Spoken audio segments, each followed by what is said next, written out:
يا من يراني ولا أراه انظر بعيني الرضا لحالي يا من يراني ولا أراه انظر بعيني الرضا لحالي. അസ്സലാമു അലൈക്കും വറഹ്മത്തുള്ളാഹി വബറകാതുഹു.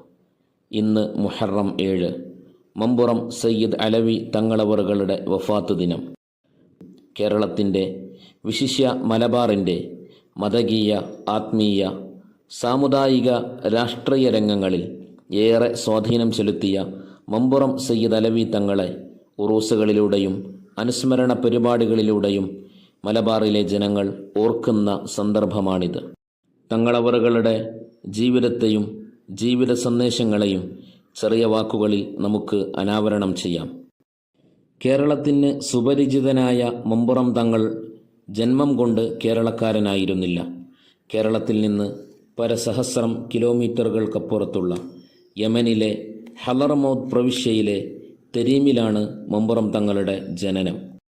ഹിജ്റ 1166 ദുൽഹിജ്ജ 23-ന് 1753 ഡിസംബർ 24-ന് സയ്യിദ് മുഹമ്മദ് ബിൻ സഹൽ എന്നിവരുടെയും സയ്യിദ ഫാത്തിമ ബിൻത്ത് സയ്യിദ് അലവി എന്നിവരുടെയും പുത്രനായിട്ടാണ് മമ്പുറം സയ്യിദ് അലവി തങ്ങൾ തെരീമിൽ ജനിക്കുന്നത്.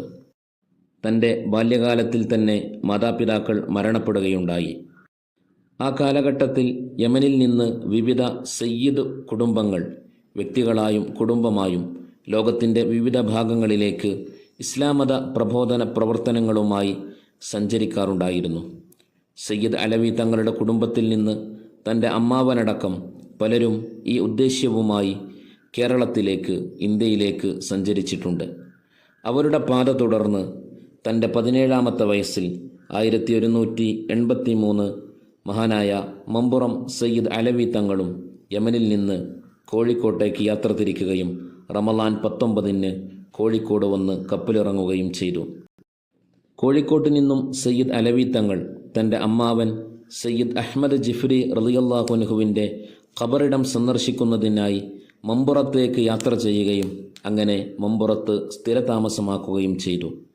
ഏറെ ചെറിയ പ്രായത്തിൽ ഇപ്പോഴത്തെ മലപ്പുറം ജില്ലയിലെ മമ്പുറത്തെത്തിച്ചേർന്ന തങ്ങളവറുകൾ അവിടെയുള്ള ജനങ്ങളുമായി ഇടപഴകുകയും പല രീതിയിൽ സ്വാധീനം ചെലുത്തുകയും ചെയ്തു.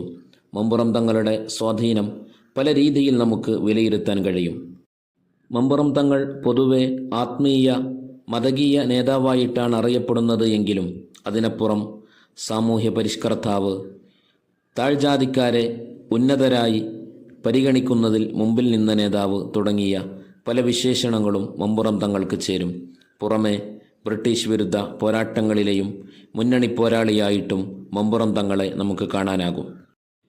മമ്പുറം തങ്ങളെക്കുറിച്ചുള്ള ഈ ചർച്ചയിൽ 17-ാം നൂറ്റാണ്ടിൻ്റെ അവസാനത്തിലും 18-ാം നൂറ്റാണ്ടിൻ്റെ മധ്യകാലം വരെയും മലബാറിലുള്ള രാഷ്ട്രീയ, സാമുദായിക സാഹചര്യങ്ങൾ ചർച്ച ചെയ്യുന്നത് നന്നായിരിക്കും.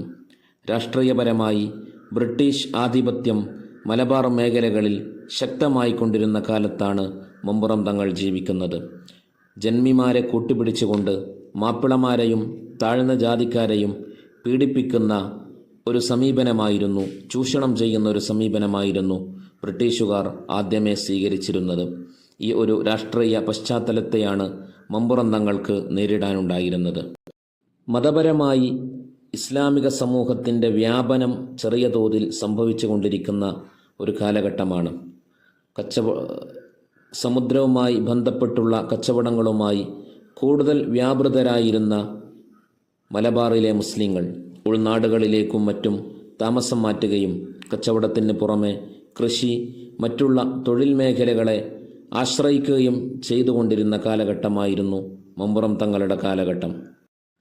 സാമൂഹ്യമായി എല്ലാ ജനവിഭാഗങ്ങളും ഒരുമിച്ച് താമസിക്കുന്ന മലബാറിൽ ഭൂരിപക്ഷമുണ്ടായിരുന്ന ഹിന്ദുക്കൾക്കിടയിൽ ജാതീയതയും താഴ്ജാതിക്കാരും മേൽജാതിക്കാരും തമ്മിലുള്ള വ്യത്യാസവുമൊക്കെ വലിയ തോതിൽ പരിഗണിക്കപ്പെട്ടിരുന്ന കാലഘട്ടമായിരുന്നു. മാത്രമല്ല, ഭൂസ്വത്തുക്കളുടെ ഉടമകളായ ജന്മികൾ അവരുടെ സ്വാധീനം ഉപയോഗിച്ചുകൊണ്ട് പാവപ്പെട്ട അധസ്ഥിത കീഴാള വിഭാഗങ്ങളെ അടിമകളാക്കിക്കൊണ്ട് നടന്നിരുന്ന കാലഘട്ടം കൂടിയായിരുന്നു. രാഷ്ട്രീയമായും സാമൂഹികമായും സാമുദായികമായും മതപരമായും മമ്പുറം തങ്ങൾക്ക് ജീവിക്കാനുള്ളത് ഈ ഒരു കാലഘട്ടത്തിലായിരുന്നു. മമ്പുറം തങ്ങളെന്ന ഒരു പ്രബോധകനെ, ഒരു ആത്മീയ നേതാവിനെ, ഒരു മതപ്രവർത്തകനെ നാം നോക്കുമ്പോൾ സയ്യിദ് അലവി തങ്ങൾ തൻ്റെ ബാല്യകാലം യമനിൽ ചെലവഴിച്ച ബാല്യകാലത്തിൽ തന്നെ ഇസ്ലാമിക വിജ്ഞാനീയങ്ങളെക്കുറിച്ച്, ആത്മീയ ഔന്നത്യത്തെക്കുറിച്ച് പഠിക്കുകയും അത്തരത്തിലുള്ള ബന്ധങ്ങൾ സ്ഥാപിക്കുകയും ചെയ്തിരുന്നു. മമ്പുറം സയ്യിദ് അലവി തങ്ങൾ ഖാദിരിയ തരീഖത്തിൻ്റെ ഷെയ്ഖാവുകയും അതിലൂടെ നിരവധി ശിഷ്യന്മാരെ കേരളത്തിൽ അദ്ദേഹത്തിന് ലഭിക്കുകയും ചെയ്തു. വിശ്രുത പണ്ഡിതന്മാരായ ഉമർ ഖാദിയും ഔക്കോയ മുസ്ലിയാരുമൊക്കെ മമ്പുറം തങ്ങളുടെ ശിഷ്യഗണങ്ങളിലെ പ്രമുഖരാണ്.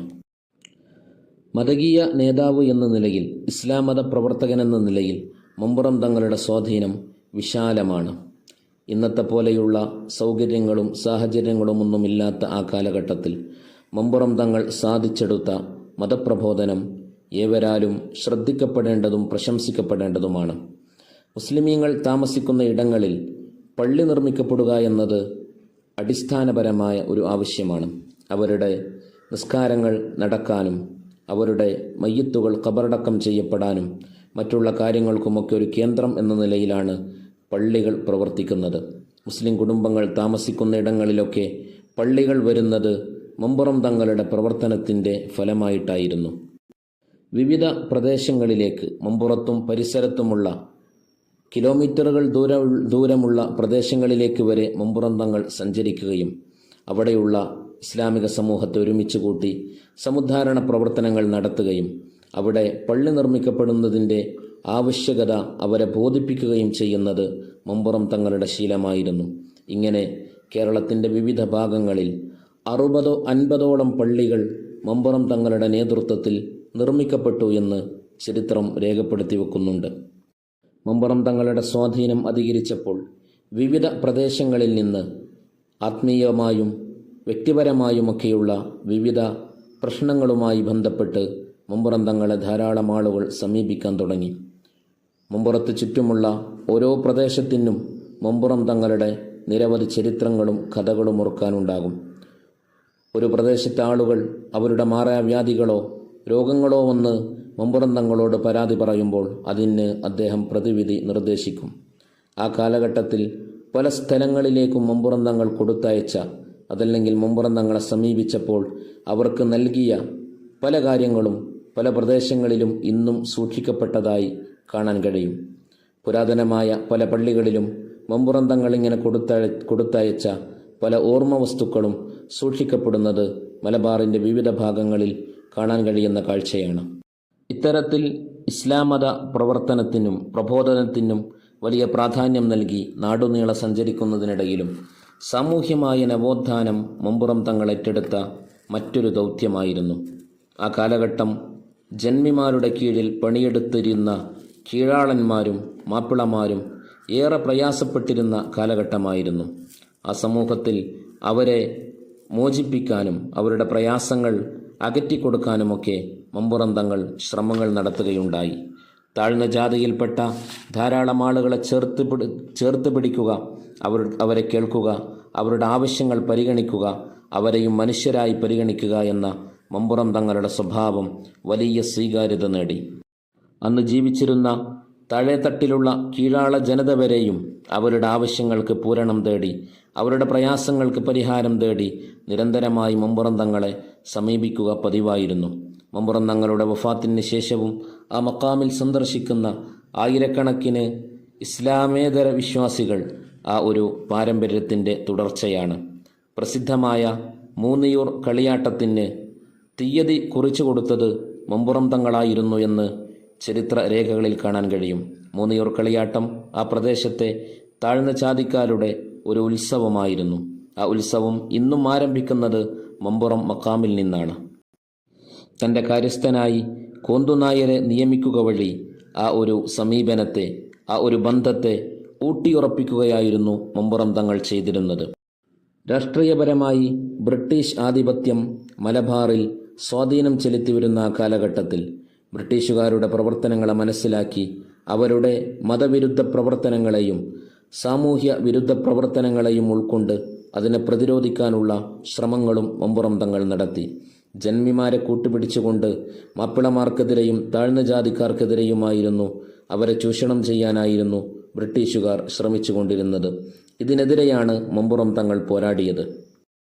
മമ്പുറം തങ്ങളുടെ ജീവിതകാലത്ത് നടന്ന നിരവധി ബ്രിട്ടീഷ് വിരുദ്ധ മുന്നേറ്റങ്ങളെ ആശീർവദിച്ചും അനുഗ്രഹങ്ങൾ നൽകിയും മമ്പുറം തങ്ങൾ കൂടെ നിന്നിട്ടുണ്ട്. മാത്രമല്ല, മമ്പുറം തങ്ങൾ തൻ്റെ 93-ാം വയസ്സിൽ നടന്ന ചെറൂർ പടയിൽ നേരിട്ട് പങ്കെടുത്തു എന്നും രേഖകളുണ്ട്. ഹിജ്റ വർഷം 1260 മുഹറം 7-ന് 1844 ഫെബ്രുവരി 25-നാണ് മമ്പുറം തങ്ങൾ ഈ ലോകത്തോട് വിട പറയുന്നത്. മമ്പുറം തങ്ങൾ ഈ ലോകത്ത് നിന്ന് മൺമറഞ്ഞിട്ട് വഫാത്തായിട്ട് 186 വർഷങ്ങൾ കഴിഞ്ഞെങ്കിലും ഇന്നും മഹാനവറുകൾ ഒരു സ്വാധീന പുരുഷനായി, നിരവധി ആളുകളുടെ ഹൃദയങ്ങളിൽ ജീവിക്കുന്ന ഒരു ആത്മീയ നേതാവായി പരിലസിക്കുകയാണ്. മലബാറിൻ്റെ ചരിത്രത്തിൽ ആത്മീയമായും സാമൂഹ്യമായും ഇത്രയേറെ സ്വാധീനിച്ച വ്യക്തികൾ അപൂർവമായിരിക്കുമെന്ന് തീർച്ചപ്പെടുത്തി നമുക്ക് പറയാൻ കഴിയും. പിൽക്കാലത്ത് വിശ്രുത പണ്ഡിതനായി തീർന്ന സയ്യിദ് ഫസൽ പൂക്കോയത്തങ്ങൾ മമ്പുറം തങ്ങളുടെ ഏക മകനാണ്. മമ്പുറം സയ്യിദ് അലവി തങ്ങളുടെ വഫാത്തിൻ്റെ ശേഷം ജീവിതകാലത്ത് മഹാനവറുകളെ ആലംബമായി കണ്ടിരുന്ന, ആശ്രയമായി കണ്ടിരുന്ന 10,000-കണക്കിന് ജനങ്ങൾ, അവരുടെ തലമുറകൾ ഇന്നും ആ മമ്പുറം മഖാമിലേക്ക് സന്ദർശനത്തിന് വരികയും കേരളത്തിലെ പ്രസിദ്ധമായ തീർത്ഥാടന കേന്ദ്രങ്ങളിൽ ഒന്നായി ഇന്ന് മമ്പുറം മഖാം പരിഗണിക്കപ്പെടുകയും ചെയ്യുന്നു. 7.5 പതിറ്റാണ്ടോളം നീണ്ടുനിന്ന തൻ്റെ ജീവിതത്തിൽ ചെയ്ത നന്മകളുടെ പ്രതിഫലനമാണ് ഇന്നും അവിടെ ഒരുമിച്ച് കൂടുന്ന ആയിരക്കണക്കിന് മമ്പുറം തങ്ങളെ ആത്മീയ നേതാവായി കാണുന്ന വിശ്വാസികൾ. ഇങ്ങനെ തൻ്റെ കാലഘട്ടത്തിലെ കലുഷിതമായ സാഹചര്യത്തിൽ സമയത്തിൻ്റെയും സന്ദർഭത്തിൻ്റെയും ആവശ്യങ്ങളെ മനസ്സിലാക്കി പ്രവർത്തിക്കുകയും വലിയ ഒരു സാമുദായിക നവോത്ഥാനത്തിന് നേതൃത്വം നൽകുകയും ചെയ്ത മമ്പുറം സയ്യിദ് അലവി തങ്ങളുടെ ജീവിതവും സന്ദേശവും ഇന്നും നമുക്ക് വലിയ പാഠമാണ്, മാർഗദർശനമാണ്. ആ മഹാനുഭാവൻ്റെ പാരത്രികമായ ദറജകൾ അള്ളാഹു അധികരിപ്പിച്ചു കൊടുക്കുമാറാവട്ടെ. അസ്സലാമു അലൈക്കും വറഹ്മത്തുള്ളാഹി.